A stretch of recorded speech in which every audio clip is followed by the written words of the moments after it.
We often hear that colonialism ended decades ago, but what if I told you that its effects are still alive today, quietly shaping the lives of millions in Africa? What if the colonial era never really left?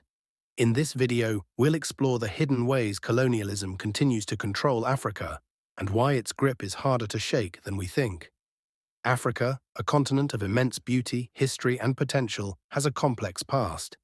And understanding how colonialism still impacts Africa today is key to understanding the continent's struggles and even its future. Let's start with something that's often overlooked: the borders. When European powers scrambled for Africa in the late 1800s, they drew lines across the continent with little regard for the people who lived there. At the Berlin Conference in 1884, European nations divided Africa into colonies, completely ignoring ethnic, cultural, and linguistic groups. The result? Over 50 countries, with borders that often split communities, tribes, and even entire cultures. These artificial borders have led to conflicts that continue today, where ethnic groups are forced to navigate national divisions that weren't there before. Think of the Sudanese Civil War, the tensions between Hutus and Tutsis in Rwanda, or the conflict in the Horn of Africa. These borders weren't drawn to create unity. They were drawn to control and exploit resources. And this legacy, this division of people, still echoes through the politics and conflict of modern Africa. Now, let's talk about the economy. Colonial powers didn't just take land, they took Africa's wealth. From gold to diamonds, rubber to oil, the colonizers extracted Africa's resources and shipped them to Europe for their own benefit. But what happened after independence? Not much changed. Despite gaining independence, many African nations remained economically dependent on former colonial powers or foreign corporations. Think about it. How many African countries are still exporting raw materials with little local processing? Oil from Nigeria, cocoa from Ivory Coast, copper from Zambia. These resources are often extracted at a fraction of their true value, and much of the profit flows out of the continent. Colonialism set up a system where Africa remained the world's resource reservoir, but without control over how or when those resources were used. And it hasn't changed much in the decades since. So while Africa is rich in resources, it's not always rich in opportunity. Much of the economic structure still benefits foreign powers, leaving many African nations with limited wealth generation and little economic diversification. Here's where things get tricky: neocolonialism. It's a term that's been used for decades, but what does it really mean?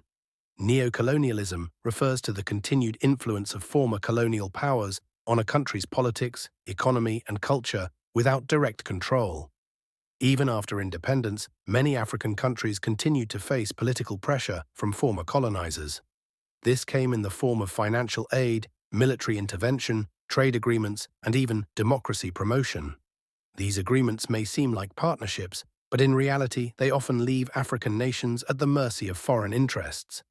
Many African leaders are still influenced, or even coerced, by former colonial powers or foreign corporations, who push policies that benefit them, not the people. Colonialism didn't just leave economic and political scars, it also left cultural ones. European powers imposed their languages, religions, and educational systems on African societies, and even today, this colonial legacy continues to shape Africa's cultural landscape. In many African countries, the colonial languages, like English, French, or Portuguese, are still the primary languages of education, business, and government. This creates a disconnect, as African languages, traditions, and identities are sidelined. But it goes deeper. The way history is taught, the way politics is understood, the way economics are explained, all of these are influenced by a Western worldview that still holds sway. Africa's rich oral histories, diverse philosophies, and indigenous knowledge systems are often dismissed or undervalued. But don't be mistaken. There is a cultural renaissance happening in Africa. Young people are reconnecting with their roots, reviving indigenous languages, and embracing African identity in new and powerful ways. So what can be done about this? Is Africa doomed to be controlled by its colonial past forever? The good news is, Africa is resilient. Across the continent, young people are challenging old systems, advocating for better governance, and pushing for reforms. African leaders are speaking out against unfair trade agreements, and some nations are exploring ways to better harness their resources for the benefit of their own people. But the road to true independence is long, and it requires not just political change, but a shift in mindset. It means prioritizing African interests, controlling natural resources, investing in local businesses, and rebuilding education systems to value African cultures and perspectives.